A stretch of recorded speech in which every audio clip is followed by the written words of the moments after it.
ጤና ይስጥልኝ የተወደዳችሁና የተከበራችሁ የምናሉሽ ረታ ኢንተርቴይንመንት ተከታታዮቻችን በሙሉ እንዴት ቆያችሁልን? ይህ በየሳምንቱ ወደ እናንተ ይዘን የምንቀርበው የትረካ ሰዓታችን የትረካ ሰዓት ቻናላችንን በቅንነት ሰብስክራይብ፣ ሼር፣ ላይክ እያደረጋችሁ ቤተሰብ እንድትሆኑ ታሪኮቻችን ደግሞ ለሌሎችም እንድታጋሩ በትህትናና በፍቅር እየጠየቅኩኝ ከወዲሁ ስለ አብሮነታቸው ከልብ አመሰግናለሁ። ያልተነበበው አንባቢ አቶ ነጋሽ ባልቻ፣ ጸሐፊ አንዱዓለም አራጌ፣ ትረካ አዘጋጅቼ ያቀረብኩላችሁ ምናሉሽ ረታ። ያልተነበበው አንባቢ ክፍል 40። ሰው ለሰው መድኃኒቱ ነው እንዲሉ ነጋሽ ያለመታበይ የሰዎችን ምክር ይጠይቃል። ሰዎችም አልከፉበትም። እግዚአብሔር ይመስገን። የጠየኳቸው ሰዎች በሙሉ በበጎ ፈቃድ ቀና መልስ ሰጡ። አንዳንዱ በስራ የመጡብኝ ብሎ ደስ ላይለው ይችላል። ሚስጥሩን ገልጦ ግፋበት አይልም።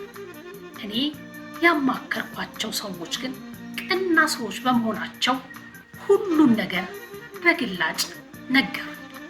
ከኔ ችሎታ የተነሳ ሳይሆን ችሎታ ያላቸውን ሰዎች በማማከር ውጤታማ ሆንኩ። የንግድ ስራ በየቀኑ ከእኔ አትለይ ይላል። እሱን ማድረግ ደግሞ የኔ ኃላፊነት ነበር በማለት የመጣበትን መንገድ አቶ ነጋሽ ተመልሶ በትዝታ አጫውቶኛል። አቶ ነጋሽ ረጅሙን ዘመኑን የንግድ ስራ ሲሰራ እንደ አሁኑ ዘመን ከባንክ በሚገኝ ብድር አልነበረም። ይልቁንስ ቀደም ብለን እንዳየነው ከልጅነቱ ጀምሮ ከታታሪነት፣ ከትህትና፣ የፈጠራ ችሎታና አርቆ አሳቢነቱ በተጨማሪ እቁብን እንደ ሁነኛ የእድገት መሰላልነት ተጠቅሞበታል።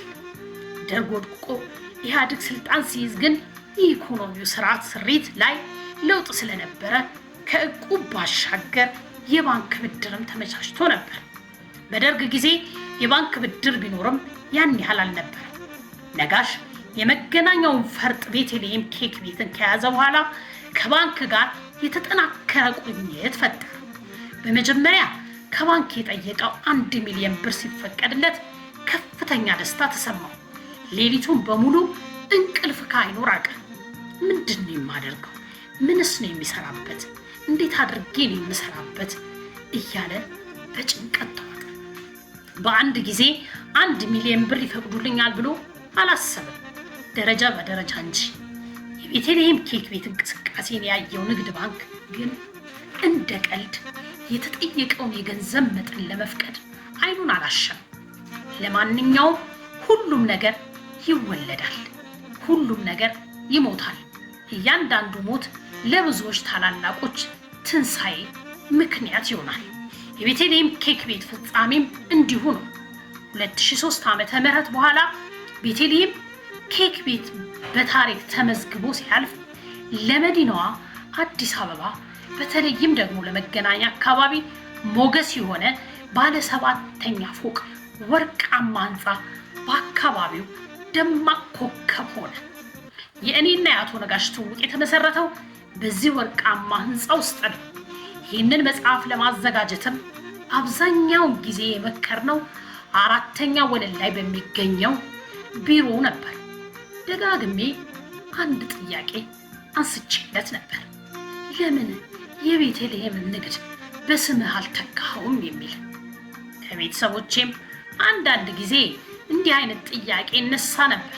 እኔ ግን የምላቸው ነጋሽ ባልቻ ተብሎ እዛ ላይ የኔ ስም ብቻ ከሚንጠለጠል የቤተሰባችን ሁሉ ጥረት ያለበት ቤት ነውና ቤተልሔምም የሁላችንም ስም ነው እላቸው ነበር።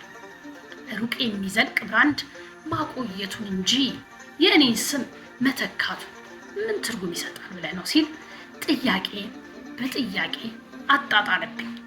አስቀድመን እንዳየነው ከአቶ ነጋሽ ይህንን ነገር ከመረዳቴ በፊት ቤተልሔም ከልጆቹ የአንዷ በተለይም የመጀመሪያ ልጁ ስም ሊሆን ይችላል የሚል ግምት ወስጄ ነበር።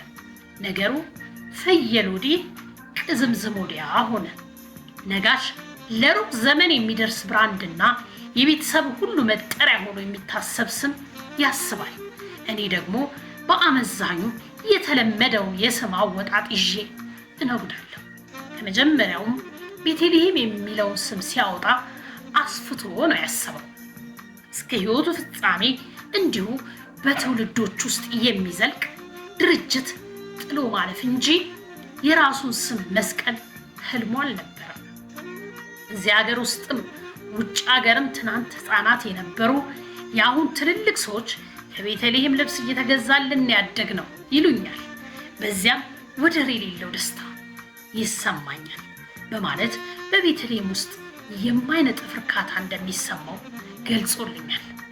በ2014 ዓ.ም 50ኛ ዓመቱን የሚያከብረውን የቤተልሔም የንግድ ድርጅት ወርቃማው ህንፃ አጠገብ በሚያሰራው ከወለል በላይ 17 ፎቅ በአንዱ ላይ አብረን ይህንን መጽሐፍ ለማስመረቅ አቅደን ነበር። መልሶ በመቄዶንያ ለማስመረቅ ቢያስብም የህንፃው ስራ ቀጥሏል። ቤተልሔምም የመገናኛ ኮከብ ሆኖ ያበራል። ነጋሽ አጽሙ ከመቃብር በታች ቢወርድም ስሙ በስራው ብርሃን በመገናኛና በሌሎች አካባቢዎች ያበራል። በትውልድም ውስጥ እንደሚያበራ ተስፋ አደርጋለሁ ይለናል ጸሐፊያችን አንዱዓለም አራጌ በያልተነበበው አንባቢ አቶ ነጋሽ ባልቻ ጽሑፍ ላይ እንግዲህ ያገኘነውን ለዛሬ ይህን አጋርተናችኋል። በቀጣይ ሌላኛውን ክፍል ይዘን እስክንገናኝ ቸር ቆዩልን እያልን በድጋሚ ለቻናላችን እንግዳ የሆናችሁ ሰብስክራይብ፣ ነባሮቹ ሼር፣ ላይክ እያደረጋችሁ የጀግኖቻችንን ታሪክ ለሌሎች እናጋራ መልእክቴ ነው። አበቃው።